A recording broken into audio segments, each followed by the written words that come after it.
নমস্কার, স্বপ্নাবেগ নিউজ নেটওয়ার্কে স্বাগত।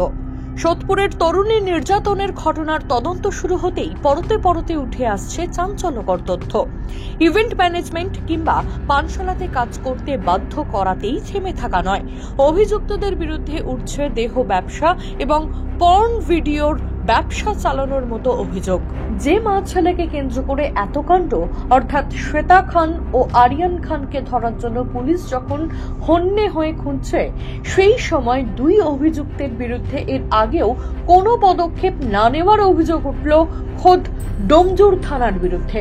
স্থানীয় বাসিন্দাদের অভিযোগ, এলাকায় যথেষ্ট প্রভাবশালী ছিল আরিয়ান খান। এলাকায় অসামাজিক কার্যকলাপ হতো এই আরিয়ান খানের হাত ধরেই। সুস্থ পরিবেশ চেয়ে স্থানীয় বাসিন্দারা প্রতিবাদ করলে প্রশাসনের দ্বারস্থ হলেও মেলেনি সুরাহা। এমনকি গণস্বাক্ষর সম্বলিত অভিযোগপত্র জমা দিলেও নীরব দর্শকের ভূমিকা পালন করেছে ডোমজুড় থানা। অভিযোগ বাকরা ফকির পাড়ার বাসিন্দাদের। মাছ পিটিশনে কাগজ করেছেন, সমস্ত কাগজ জমা দেওয়া ছিল। পুলিশে এত লোকের সাক্ষী, পাড়ার লোকের সাক্ষী কাজ করতো বলে অসামাজিক কাজ করতো, সবসময় ভয় দেখাতো। হ্যাঁ, মারধর করতে আসতো, আর ভাড়াও দিত না। সবাই ভাড়াও দিত না, বাড়ির ভাড়াও দেয় না। আপনারা কি ভয় পেতেন নাকি? হ্যাঁ, ভয় তো পেতে, ভয়ের জন্য ভয় পেতেন। পুলিশের ভয়, পুলিশ আমাদের এসে কেস করতো, পুলিশ যে কোনো রকম পুলিশকে ডাকতো, পুলিশ আসতো। আচ্ছা, কালকে তো ওখানে ছিল, জানি না আজকে বাড়িতে। কি বলবেন? ও তো শুনতে পাচ্ছি নাকি দীঘার উদ্দেশ্যে গেছে, কি বলবেন? প্রশাসন তার ব্যবস্থা নেবে, যেটা করতে হয় সেটা প্রশাসন করবে। এরকম একটা জঘন্য কাজ করাতে কি বলবেন? পাড়া প্রতিবেশী আছে, সকল মিলে ওকে এ করে এখান থেকে তাড়িয়ে দিতে হবে। আপনারা চাইছেন? হ্যাঁ, পাড়া থেকে ছেড়ে চলে যায়, যে উত্তরে আরো মেয়েরা খারাপ হবে, ছেলেরা খারাপ হবে। এখনো ফেরার দুই অভিযুক্ত। মেয়ের ওপর অকথ্য অত্যাচারের বিরুদ্ধে কঠিন শাস্তির আবেদন জানালেন সোদপুরের নির্যাতিতার মা। ও একবারই ফোন করেছিল, ওর মা পাশে বসা ছিল।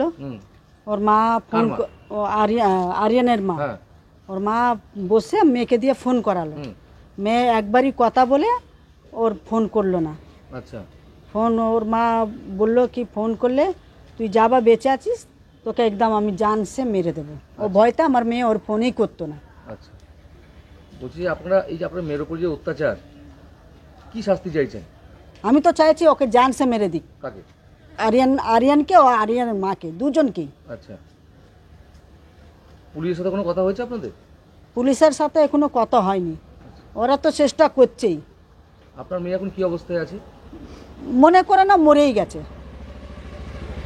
আমি এই জন্য চাইছি শ্বেতা খানকে, আরিয়ান খানকে যেন এরম সাজা হয়ে যাক, যেন জীবনও কোনো মহিলার সাথে এরম না করে। যদিও তাদের সমস্ত অভিযোগ অস্বীকার করলেন অভিযুক্ত ফুলটুসি ওরফে শ্বেতা খানের মা।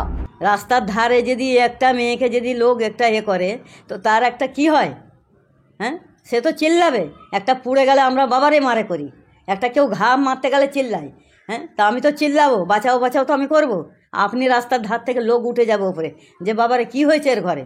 লোক একটা মরণের খাবার শুনলে লোক তার বাড়ি ভিড়ে ভিড়ে লেগে যায়, আর একটা মারার একটা হেনে। হ্যাঁ, এসব মিথ্যে করে ডারামা করছে মেয়েটা, ধরে নে সব ডারামা করছে, ফাঁসাবার চাল করছে মেয়েটা। কেন ফাঁসাবার চাল করছে? ওই তো বলছি, ওই নোংরা কাজ, নোংরা মেয়ে, বাজে মেয়ে। ভালো মেয়ে হলে কেন আমি কাউকে বলবো? হ্যাঁ, বাজে মেয়ে বলেই তো আজকে। হ্যাঁ, ওর বাপ মা হে করিনি, কোথায় ছিল মেয়েটা, কোথায় খুঁজতেছে। এটা দরকার যে আমার মেয়ে কোথায় গেল। হ্যাঁ, একদিনও খুঁজিনি, একদিনও হে করিনি, আর এখন আফা উঠছে যে ওর কিডন্যাপ করে রেখেছে, এ করে রেখেছে। ফালতু ড্রামা দেখাচ্ছে। এলাকা ত্রাস হয়ে উঠেছিল আরিয়ান খান এবং ছেলেকে মদত দিত মা শ্বেতা ওরফে ফুলটুসি। বাকরা ফকির পাড়ার এই ফ্ল্যাটেই নির্যাতিতাকে প্রায় 5 মাস আটকে রেখেছিল আরিয়ান এবং তার মা ফুলটুসি, এমনটাই অভিযোগ উঠছে।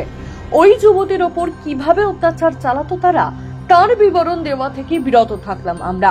প্রশাসন সূত্রে খবর, বাইরের গতিবিধির ওপর নজরদারি চালাতে ফ্ল্যাটের চারপাশে প্রচুর সিসিটিভি লাগিয়েছিল অভিযুক্ত মা এবং ছেলে। সেই সিসিটিভির হার্ড ডিস্কের খোঁজ চালাচ্ছে পুলিশ। অভিযুক্তদের বাড়ি তল্লাশি চালানোর জন্য আদালতের দ্বারস্থ হওয়ার কথাও ভাবছে ডোমজুড় থানা। তবে প্রশ্ন হচ্ছে, এর আগে একাধিকবার অভিযোগ ওঠার সত্ত্বেও কেন কোনো পদক্ষেপ নিল না প্রশাসন? কোন অদৃশ্য হাতের কারণে প্রকাশ্যে দেহ ব্যবসার মতো ব্যবসা চালাতে পারত আরিয়ান ও শ্বেতা? সব প্রশ্নের উত্তর মেলা সম্ভব অভিযুক্তদের ধরা পড়ার পরেই। হাওড়া থেকে রাজু ঝা, সোদপুর থেকে রাজা দে, স্বপ্নাবিক নিউজ। সমস্ত খবরের আপডেট জানতে লাইক করে সাবস্ক্রাইব করুন স্বপ্নাবিক নিউজ। সেই সঙ্গে বেল বাটন প্রেস করতে ভুলবেন না। আপনাদের একটা সাবস্ক্রিপশন আমাদের জন্য অত্যন্ত মূল্যবান। একই সঙ্গে ফলো করুন আমাদের হোয়াটসঅ্যাপ চ্যানেলটিও। জয় হিন্দ।